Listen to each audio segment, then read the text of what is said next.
नमस्कार दोस्तों, मैं मनीष कुमार आपका बहुत बहुत स्वागत करता हूं आपके अपने YouTube channel Manish study point से। दोस्तों आज है 2 जुलाई, तो 2 जुलाई की करंट अफेयर से पहला क्वेश्चन है, हाल ही में the Yogini poem love and life नामक रिलीज की गई पुस्तक के लेखक या लेखिका कौन है। तो ये अभी पुस्तक रिलीज की गई है जिस पुस्तक का नाम है the Yogini poem love and life. और ये पुस्तक किसके द्वारा रिलीज की गई है, मतलब कि ये पुस्तक किसके द्वारा लिखी गई है, तो इसकी लेखिका हैं डॉक्टर अदिशा दास। ये फीमेल राइटर हैं। डॉक्टर अदिशा दास की ये चौथी पुस्तक है जिसका नाम है the Yogini poem love and life, जो कि लिखी गई है किसके द्वारा, तो डॉक्टर अदिशा दास के द्वारा। बात करते हैं क्वेश्चन नंबर सेकंड की। तो सेकंड क्वेश्चन है, हाल ही में किस राज्य की सरकार के द्वारा हमारा घर हमारा विद्यालय नामक योजना शुरू की गई है।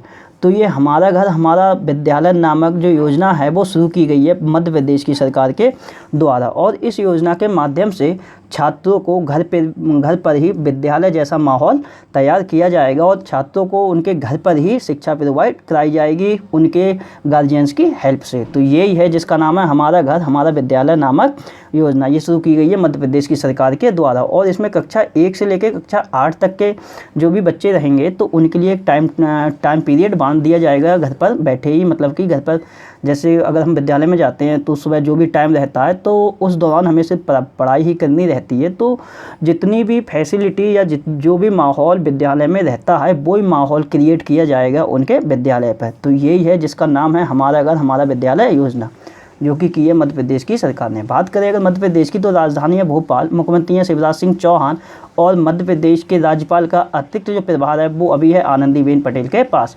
और चीफ जस्टिस और मध्य प्रदेश हाई कोर्ट ये हैं, इनका नाम है अजय कुमार मित्तल। बात करते हैं मध्य प्रदेश संबंधित कुछ अन्य योजनाओं की। तो मैंने आपके लिए कल ही नोट कराया था कि कोविड-19 का डोर टू डोर सर्वे हेतु मध्य प्रदेश की सरकार ने किल कोरोना अभियान की भी शुरुआत की गई है। और मध्य प्रदेश की गवर्नमेंट के द्वारा प्रवासी श्रम आयोग भी गठित किया गया है। बिजली चोरी को रोकने के लिए निष्ठा विद्युत मित्र योजना की शुरुआत की है किसने, तो मध्य प्रदेश ने। और मुख्यमंत्री शहरी पथ व्यवसायी उत्थान योजना की शुरुआत मध्य प्रदेश ने की है।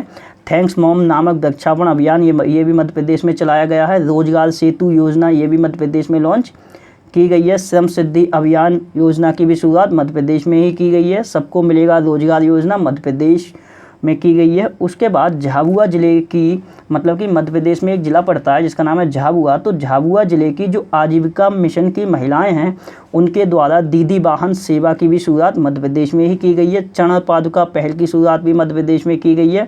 देश की पहली FIR आपके द्वार योजना की भी शुरुआत मध्य प्रदेश में ही की गई है। मुख्यमंत्री जन कल्याण संबल योजना की भी शुरुआत मध्य प्रदेश में ही की गई है। और मिड डे मील राशन की सुविधा देने वाला देश का पहला राज्य भी मध्य प्रदेश है। और मध्य प्रदेश में एक ज़िला और पड़ता है जिसका नाम है उमरिया ज़िला। तो उमरिया ज़िले की पुलिस के द्वारा जो सीनियर सिटीजन लोग होते हैं तो उन लोगों की सहायता के लिए संकल्प योजना की भी शुरुआत की गई है। जीवन अमृत योजना की भी शुरुआत मध्य प्रदेश में की गई है। जीवन शक्ति योजना ये भी मध्य प्रदेश में लॉन्च की गई है। कोविड-19 योद्धा कल्याण योजना की शुरुआत मध्य प्रदेश में ही की गई है। उसके बाद बात करें तो रेडियो स्कूल कार्यक्रम को भी शुरुआत किया है किसने, तो मध्य प्रदेश की सरकार ने। और ड्रोन के माध्यम से पूरे शहर को सैनिटाइज करने वाला देश का पहला शहर बना है मध्य प्रदेश का इंदौर शहर। वहीं बात करें तो अभी कुछ समय पहले ही कुछ अन्य योजनाओं के अतिरिक्त कुछ अन्य बातों पर डिस्कस कर लेते हैं। तो नमस्ते ओरछा महोत्सव का आयोजन किया गया था मध्य प्रदेश के निवाड़ी ज़िले में। और मिर्च महोत्सव का आयोजन किया गया था मध्य प्रदेश के खारगोन ज़िले में। आयुष्मान भारत योजना के अंतर्गत राज्य के बाहर इलाज करने वाले व्यक्तियों की सूची में पहले स्थान पर रहा था Madhya Pradesh. Unified registration card launch करने वाला भी मध्य प्रदेश देश का पहला राज्य है। और 100% सौर ऊर्जा से संचालित होने वाला देश का जो पहला गाँव है वो मध्य प्रदेश का ही है, जो कि बैतूल जिला में पड़ता है और इस गांव का नाम है बांचा।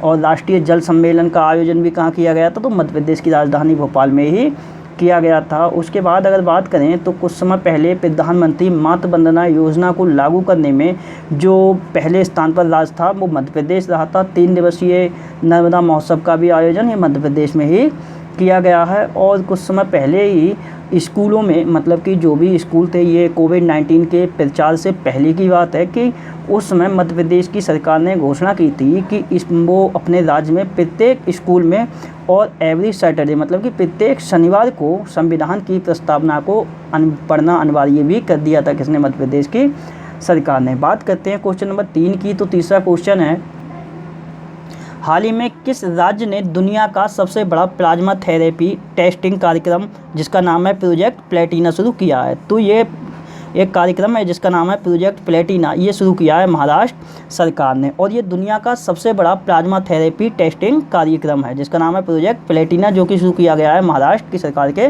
द्वारा। ये महाराष्ट्र में शुरू किया गया है और इस कार्यक्रम के तहत या फिर इसका उद्देश्य क्या है, तो प्लाज्मा थेरेपी से कोविड-19 से संक्रमित जो भी मरीज हैं उनके उपचार से संबंधित है। मतलब कि कोविड-19 संक्रमित व्यक्तियों का प्लाज्मा थेरेपी से जो इलाज किया जा रहा है उसमें वृद्धि करना। तो ये इसका नाम है प्रोजेक्ट प्लेटिना और ये शुरू किया है महाराष्ट्र ने। बात करें महाराष्ट्र की, तो महाराष्ट्र की राजधानी है मुंबई में मुख्यमंत्री हैं उद्धव ठाकरे, राज्यपाल हैं भगत सिंह कोश्यारी और बॉम्बे हाईकोर्ट के मुख्य न्यायाधीश हैं दीपांकर दत्त। अब बात करते हैं महाराष्ट्र से संबंधित जितने भी इम्पोर्टेंट पॉइंट हैं, तो मैं जनवरी से ही शुरू कर रहा हूँ, तकरीबन 50 के आसपास मैं इम्पोर्टेंट पॉइंट डिस्कस करूँगा, तो मेरी आवाज़ पे ध्यान देना केवल।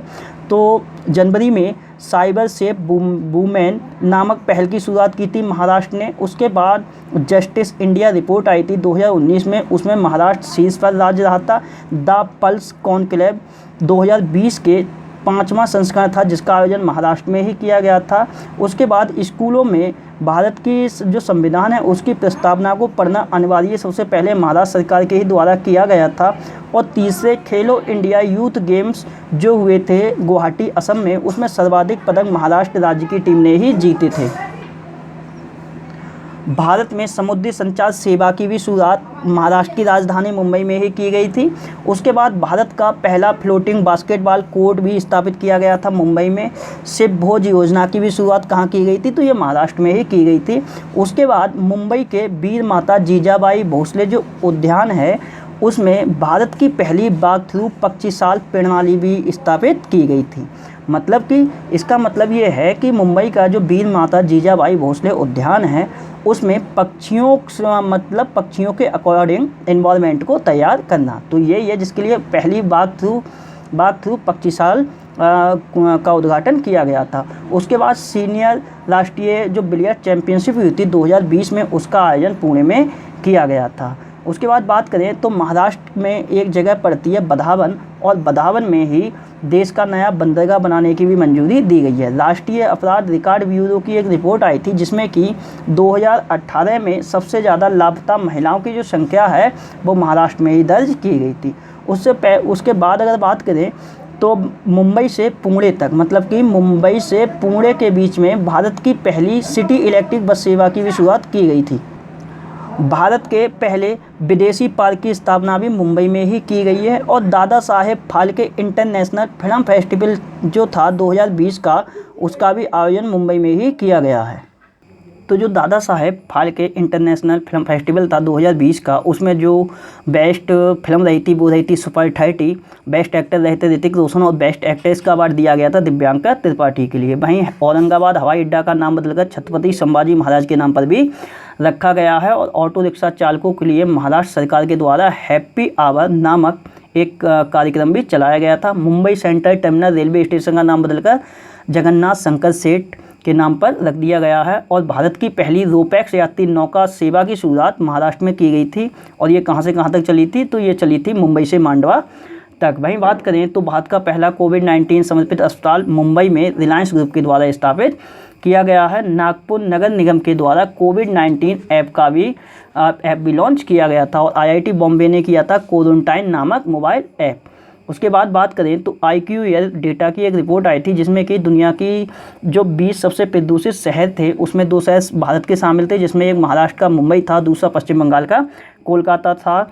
और उसके बाद बात करें तो IIT बॉम्बे के द्वारा आयुसिंक नाम से एक ब्लूटूथ के माध्यम से कार्य करने वाला डिजिटल स्टेथोस्कोप का भी निर्माण किया गया था। और पुणे नगर निगम ने संयम नामक ऐप लॉन्च किया था। IIT बॉम्बे ने रुहदार नामक वेंटिलेटर लॉन्च किया था। और defence institute of advance technology मतलब कि डाइट, ये संस्थान है पुणे में स्थित। और इस संस्थान के द्वारा अतुल्य नामक एक माइक्रोवेव स्टेरिलाइजर लॉन्च किया गया था। और इसी संस्थान के द्वारा एक कीटाणुनाशक स्प्रे जिसका नाम था अनन्या, वो भी लॉन्च किया गया था। और महाराष्ट्र के इतिहास पर एक पुस्तक भी लिखी गई है जिसका नाम है Shivaji in South Block the unwritten history of a proud pupil. जिसके लेखक कौन है? तो जिसके लेखक हैं गिरीश कुबेर। अपने राज्य के नागरिकों को मुफ्त स्वास्थ्य बीमा प्रदान करने वाला देश का पहला राज्य भी महाराष्ट्र है। और कोविड-19 बस सेवा लॉन्च की गई थी कहाँ पे? तो महाराष्ट्र की राजधानी मुंबई में। और IIT बॉम्बे के प्रोफेसर हैं जिनका नाम है सौरभ लोढ़ा, इनके लिए 2020 का यंग कैरियर अवार्ड भी प्रदान किया गया है नैनो साइंस एंड टेक्नोलॉजी के क्षेत्र में। और कुछ समय पहले ही मतलब कि 2021 में जो 11वीं हॉकी इंडिया सीनियर पुरुष राष्ट्रीय चैंपियनशिप होगी उसका आयोजन महाराष्ट्र में ही किया जाएगा। मी अन्नपूर्णा पहल की भी शुरुआत कहाँ की गई थी? तो ये महाराष्ट्र में ही की गई थी। कुछ समय पहले ही ई संजीवनी OPD ऑनलाइन सेवा की भी शुरुआत महाराष्ट्र मुंबई में ही की गई है। अदसा कोयला खदान का उद्घाटन भी महाराष्ट्र में ही किया गया है। उसके बाद बात करें तो महाराष्ट्र सरकार के द्वारा बिगिन अगेन नामक से एक मिशन की शुरुआत भी की गई है। वहीं बात करेंगे तो अभी मर्सर की एक रिपोर्ट आई थी कॉस्ट ऑफ लिविंग सर्वे। तो मर्सर के कॉस्ट ऑफ लिविंग सर्वे में सर्वे 2020 के अनुसार जो भारत का सबसे महंगा शहर है वो मुंबई था। उसके बाद बात करें तो आई फ्लो नामक बाढ़ चेतावनी एक सिस्टम था जो कि लॉन्च किया गया था महाराष्ट्र के मुख्यमंत्री उद्धव ठाकरे के द्वारा। और ब्रिटिश पेट्रोलियम जो है वो पुणे शहर में अपना बिजनेस सर्विस सेंटर भी स्थापित करेगा। महास्वयं नामक पोर्टल भी महाराष्ट्र सरकार के द्वारा लॉन्च किया गया है। और आत्मनिर्भर पेट्रोल पंप की भी शुरुआत कहाँ की गई है? तो महाराष्ट्र के पुणे शहर में की गई है। और दुनिया के सबसे बड़े प्लाज्मा थेरेपी परीक्षण केंद्र की सुविधा की भी शुरुआत कहाँ की गई है? तो ये महाराष्ट्र में की गई है 23 कॉलेजों में। महापरवाना योजना महाराष्ट्र ने ही लॉन्च की थी। महाराष्ट्र के कुछ समय पहले मुख्य सचिव बनाए गए, इनका नाम है संजय कुमार। और उससे पहले बात करें तो महाराष्ट्र सरकार ने गुलाबबाई संगमनेरकर के लिए Vithabai life time achievement award से सम्मानित करने की भी घोषणा की गई है। अभी कुछ समय पहले ध्रुव नाम से एक चिप भी विकसित की थी किसने? तो IIT बॉम्बे ने। और दुनिया का सबसे बड़ा स्टॉक एक्सचेंज भी कौन बना है? तो ये बॉम्बे स्टॉक एक्सचेंज बना है।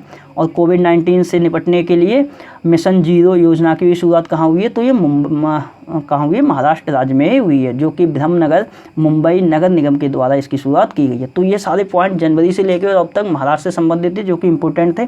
अब बात करते हैं क्वेश्चन नंबर 4 की। तो चौथा क्वेश्चन है, हाल ही में RBI के किस पूर्व गवर्नर को आजीवन उपलब्धि पुरस्कार मतलब कि life time achievement award, English में बोलेंगे तो लाइफ टाइम अचीवमेंट अवार्ड से सम्मानित किया गया है? तो ये RBI के पूर्व गवर्नर हैं, इनका नाम है C रंगराजन।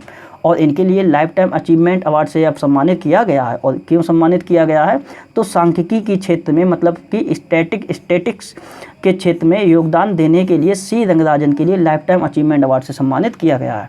और कुछ समय पहले मतलब कि 29 जून के लिए हम लोगों ने मनाया था राष्ट्रीय सांख्यिकी दिवस भी मनाया गया है। और ये क्यों मनाया जाता है? तो PC महालनोबिस की जयंती के अवसर पर। तो C रंगराजन याद रख के चलना। और C रंगराजन भी चर्चा में रहते क्यों? क्योंकि जो तमिलनाडु राज्य की सरकार है, तमिलनाडु राज्य की सरकार ने C रंगराजन की अध्यक्षता में एक समिति भी गठित की थी। और इस समिति का कार्य क्या था कि लॉकडाउन के उपरांत तमिलनाडु राज्य की अर्थव्यवस्था को पुनः कैसे सुदृढ़ बनाया जाए, इससे संबंधित सुझाव प्रस्तुत करेगी ये C रंगराजन की अध्यक्षता वाली समिति। बात करते हैं क्वेश्चन नंबर 5 की। तो 5वां क्वेश्चन है, हाल ही में विजडन पत्रिका द्वारा most valuable test player of 21 century में कौन शीर्ष पर हैं? तो अभी जो विजडन पत्रिका है जो कि क्रिकेट पत्रिका है और इसने एक लिस्ट जारी की है जो कि most valuable players of 21 century के नाम से है। तो इस लिस्ट में जो मोस्ट वैल्यूएबल टेस्ट प्लेयर हैं वो हैं मुथैया मुरलीधरन, जो कि कहाँ के हैं? ये श्रीलंका के हैं। और इसी टेस्ट प्लेयर में रवींद्र जडेजा हैं, भारत के रवींद्र जडेजा, ये रहे हैं सेकंड स्थान पर। वहीं बात करें मोस्ट वैल्यूएबल ODI प्लेयर मतलब कि वनडे क्रिकेट में बात करें तो ये हैं एंड्रयू फ्लिंटॉप शीर्ष पर, जो कि इंग्लैंड के पूर्व क्रिकेटर हैं। और मोस्ट वैल्यूएबल T20 प्लेयर ये कौन है? तो ये हैं राशिद खान, जो कि अफगानिस्तान की टीम के क्रिकेटर हैं। बात करते हैं क्वेश्चन नंबर 6 की। तो 6 क्वेश्चन है, हाल ही में किस देश ने राष्ट्रीय स्मारकों को क्षति पहुंचाने वाले व्यक्तियों के लिए 10 साल की सज़ा का प्रावधान किया है? तो अभी ये सज़ा का प्रावधान किया है अमेरिका देश ने। और अमेरिका ने ये क्यों किया है? तो अभी अमेरिका में काफ़ी विद्रोह चल रहा है, तो उसी के दौरान जो भी लोग हैं तो वो वहाँ की जो स्मारक होती हैं वहाँ को क्षति पहुँचा रहे हैं। तो इसी के देखते हुए अगर कोई भी व्यक्ति अब कोई वहाँ के जो राष्ट्रीय स्मारक है उसको अगर क्षति पहुँचाएगा तो उसके लिए 10 साल की सज़ा का प्रावधान कर दिया है अगर बात करें अमेरिका की, तो अमेरिका की राजधानियाँ वाशिंगटन डीसी में मुख्यालय है, मुद्रा है डॉलर, और राष्ट्रपति हैं डोनाल्ड ट्रंप, जो कि रिपब्लिक पार्टी से संबंधित हैं। और ये इनकी पार्टी का चुनाव चिन्ह क्या है, तो हाथी इनकी पार्टी का चुनाव चिन्ह है। बात करते हैं क्वेश्चन नंबर 7 की, तो 7वां क्वेश्चन है, हाल ही में बीईटी बैट 2020 ह्यूमैनिटेरियन अवार्ड से सम्मानित किया गया है। मतलब कि किसे बैट 2020 ह्यूमैनिटेरियन अवार्ड से सम्मानित किया गया है, तो हिंदी में बोलेंगे तो मानवतावादी अवार्ड। तो इस अवार्ड से सम्मानित की गई हैं बेयोंसे, और ये कौन है, तो ये अमेरिका की पॉप सिंगर हैं, और इनके लिए ह्यूमैनिटेरियन अवार्ड से सम्मानित किया गया है। हिंदी में बोले तो मानवतावादी अवार्ड से सम्मानित की गई हैं। और ये क्यों की गई हैं, तो कोविड-19 महामारी के दौरान इन्होंने लोगों की सहायता की है, तो इसके चलते ही इनके लिए इस अवार्ड से सम्मानित किया गया है। और इनके लिए सम्मानित किसने किया है, तो अमेरिका के पूर्व राष्ट्रपति थे जिनका नाम था बराक ओबामा, उनकी पत्नी जो हैं मिशेल ओबामा, उनके द्वारा इन्हें सम्मानित किया गया है। बात करते हैं क्वेश्चन नंबर 8 की, तो 8वां क्वेश्चन है, हाल ही में प्रधानमंत्री गरीब कल्याण अन्न योजना को कब तक विस्तार किया गया है। तो प्रधानमंत्री गरीब कल्याण योजना अब इसके लिए विस्तार कर दिया गया है नवंबर 2020 तक। और इस योजना की बात करें तो इस योजना की जो लॉन्चिंग की गई थी, मतलब कि इस योजना को लॉन्च किया था अप्रैल 2020 में।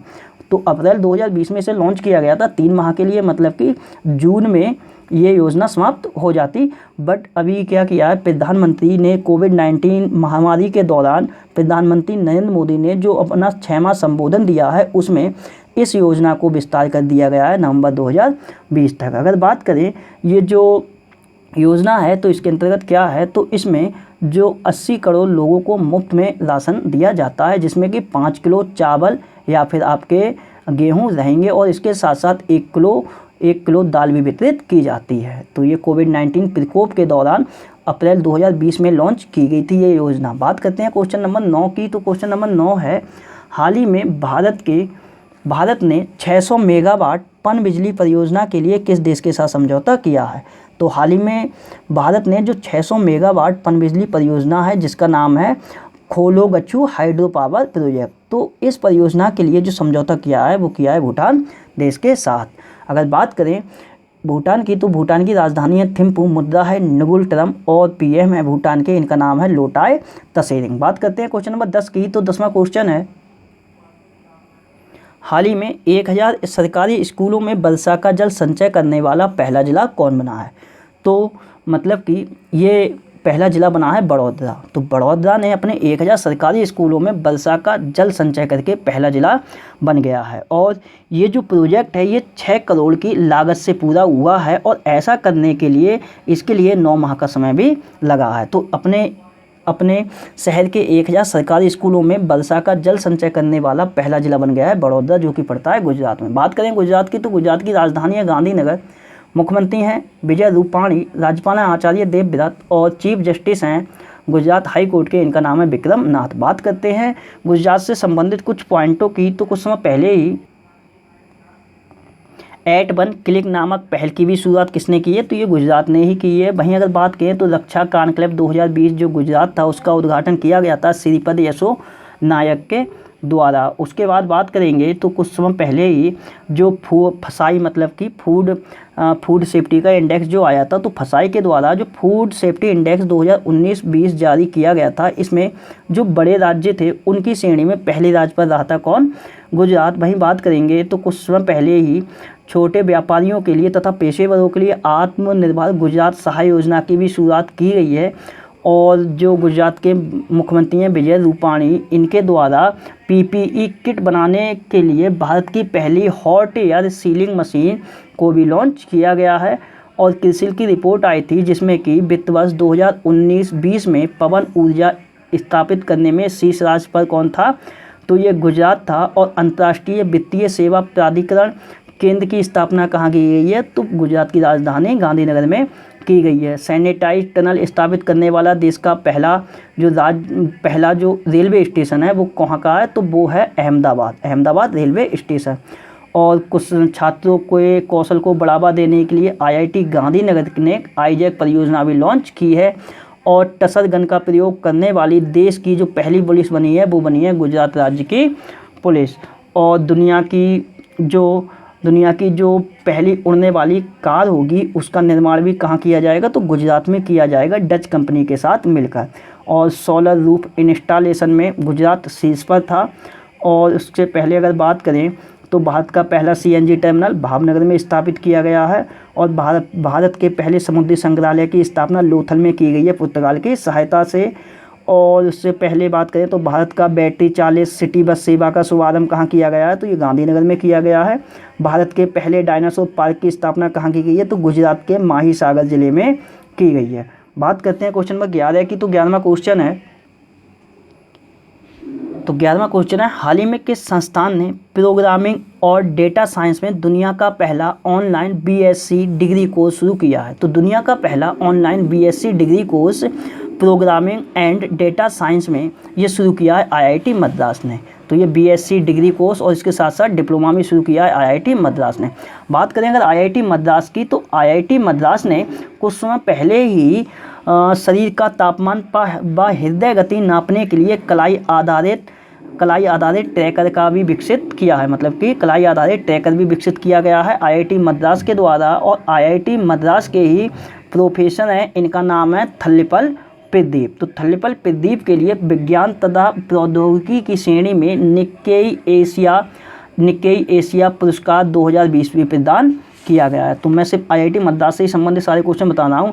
और आईआईटी मद्रास ग्लोबल हाइपरलूम पॉड स्पर्धा की मेजबानी भी करेगा। और आईआईटी मद्रास के ही द्वारा महिलाओं के लिए कैरियर बैक टू वुमेन्स नामक पहल की भी शुरुआत की गई है। उससे पहले आईआईटी मद्रास ने एआई मतलब कि आर्टिफिशियल इंटेलिजेंस आधारित ड्रोन का भी निर्माण किया है। बात करते हैं क्वेश्चन नंबर 12 की। तो 12वां क्वेश्चन है हाल ही में नाडा की पहली ऐप जिसका नाम है नाडा इंडिया ऐप को किसने लॉन्च किया है। तो नाडा की ये पहली मोबाइल ऐप है जिसका नाम है नाडा इंडिया ऐप। तो इसके लिए लॉन्च किया है युवा मामले तथा खेल मामलों के जो मंत्री हैं इनका नाम है किरण रिजिजू। तो किरण रिजिजू जो कि खेल मंत्री हैं, इनके द्वारा नाडा इंडिया ऐप लॉन्च किया गया है। और इस ऐप का कार्य क्या होगा, तो यह ऐप एथलीटों को प्रतिबंधित दवाइयों तथा पदार्थों की जानकारी प्रदान करेगा। तो इस ऐप के माध्यम से जो भी एथलीट होते हैं वो इसकी जानकारी ले पाएंगे कि कौन कौन सी दवा प्रतिबंधित है और कौन कौन सी दवा से क्या क्या नुकसान होता है, क्या क्या फ़ायदा होता है। बात करेंगे नाडा की, तो ये नाडा इसकी फुल फॉर्म होती है नेशनल एंटी डोपिंग एजेंसी। स्थापना हुई थी 2005 में, मुख्यालय है नई दिल्ली में। और ब्रांड एम्बेसडर बनाए गए थे नाडा के, जिनका नाम था सुनील शेट्टी, ये अभिनेता हैं। और सीईओ हैं नाडा के नवीन अग्रवाल। बात करते हैं क्वेश्चन नंबर 13 की। तो 13वां क्वेश्चन है हाल ही में किस खेल से संबंधित जर्मनी के मारिए गोमेज ने संन्यास की घोषणा की है।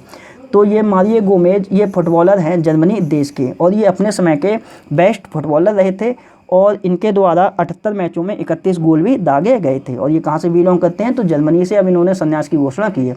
बात करें जर्मनी की, तो जर्मनी की राजधानी है बर्लिन, मुद्रा है यूरो, राष्ट्रपति हैं फ्रैंक वाल्टर स्टीनमेयर और चांसलर हैं एंजेला मार्केल, जो कि दुनिया की सबसे शक्तिशाली 100 महिलाओं की सूची में शीर्ष पर भी हैं। कौन, एंजेला मार्केल। बात करते हैं क्वेश्चन नंबर 14 की। तो क्वेश्चन नंबर 14 है हाल ही में व्यापारियों को ऋण प्रदान करने के लिए इंस्टा कैश शुरू किया है। तो इंस्टा कैश ये किसने शुरू किया है व्यापारियों को ऋण प्रदान करने के लिए, तो ये शुरू किया है इंस्टा मोजो ने।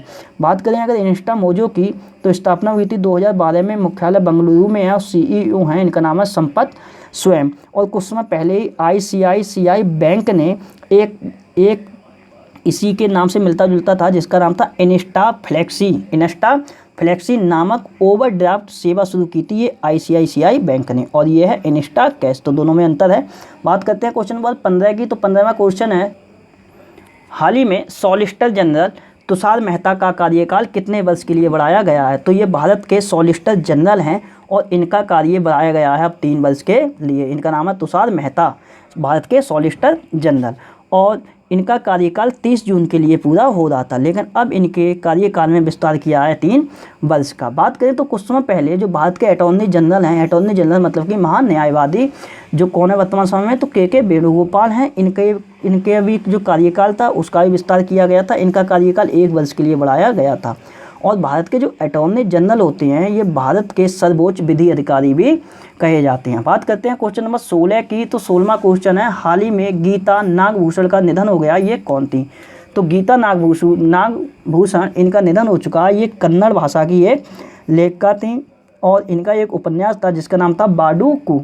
तो बाडूकू उपन्यास के लिए सन 2004 में केंद्र सरकार की तरफ से इन्हें साहित्य अकादमी अवार्ड भी प्रदान किया गया था।